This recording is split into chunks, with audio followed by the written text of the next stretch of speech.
Ito na yung naging final looks nito ni Project Lolo L2 makalipas yung halos 2 buwang pagpapapogi natin dito. Wala na talagang natirang bakas ng kalawang, halos show finish na rin yung kinalabasan. Kaya para makita nyo rin yung pagbabago sa itsura nito ni Lolo L2, panoorin nyo tong video.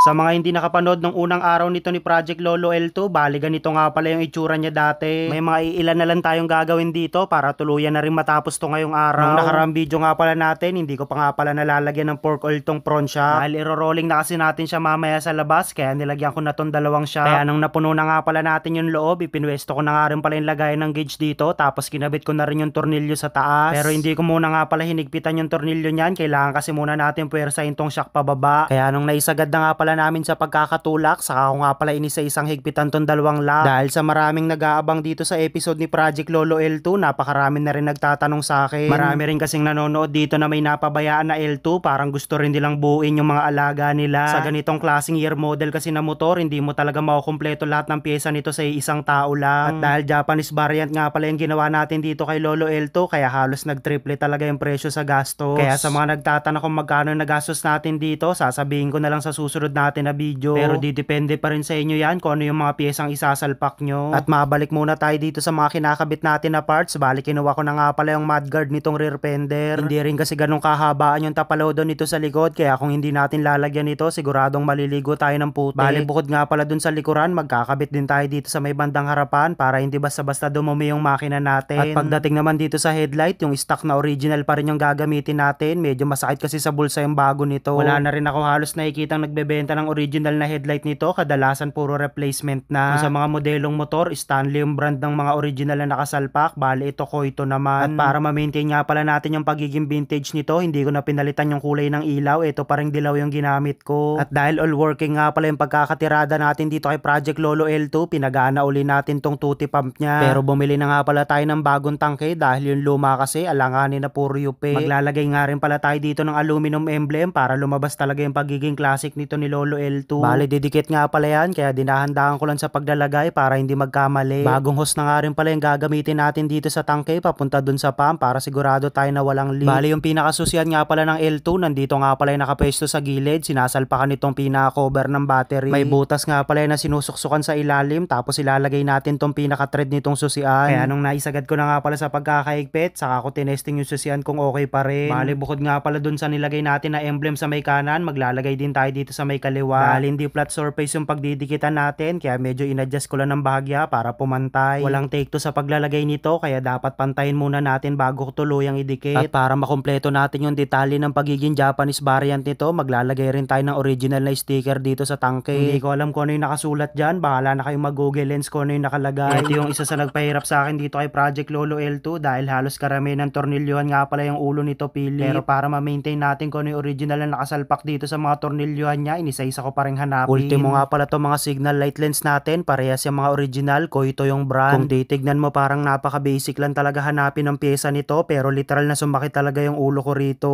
Kaya medyo matagal din talaga bago natin to natapos, pero kahit ganun, sulit pa rin yung pag-aantay natin. Bali pati nga rin pala sa busina, hindi rin tayo gumamit ng pucho-pucho, original pa rin yung isasalpak ko. Pero hindi pa nga pala natin naayos tong salpakan ng busina, kaya kinabitan ko muna ng socket. Dahil patapos na nga rin pala to si Project Lolo L2, nag-iisip na ulit ako ng bagong project bike na bubuuin natin. Pero sa dami ng motor na nakalagay talaga dito sa listahan ko, halos hindi ko na rin maisip kung ano yung uunahin. Saka ako na lang siguro iisipin, ang importante matapos muna natin to si Project Lolo L2. At dahil halos lahat ng pyesa nito na isalpak na rin natin, bukod dun sa isang side mirror, kaya magte-test drive na nga pala tayo sa labas. Alam kong ito yung pinakaantay ng marami, yung madinig yung tunog ng makina nito ni Project Lolo L2.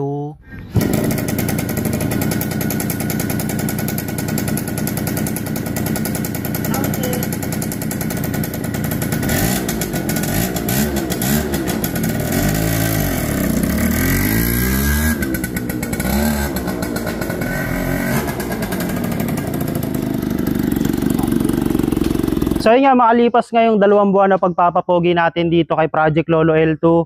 So ito na nga pala yung final resulta niya, pero bukas gagawin pa natin siya ng isang video para may pakita ko sa inyo lahat ng pyesang sinalpak natin dito, tsaka para ma-compare din natin kung ano yung dati niyang itsura versus ngayon na finished product na siya. Sa mga nag-aantay nung pinakahuling episode na ipapakita ko dito sa inyo, kita-kits tayo bukas, yun lang, ride safe. Alright. Tapos sa inyo pala, sa mga nangangarap dyan magkaroon ng sariling motor, kung wala kang ipon, check mo lang dito sa baba, may sorpresa tayo. Alright?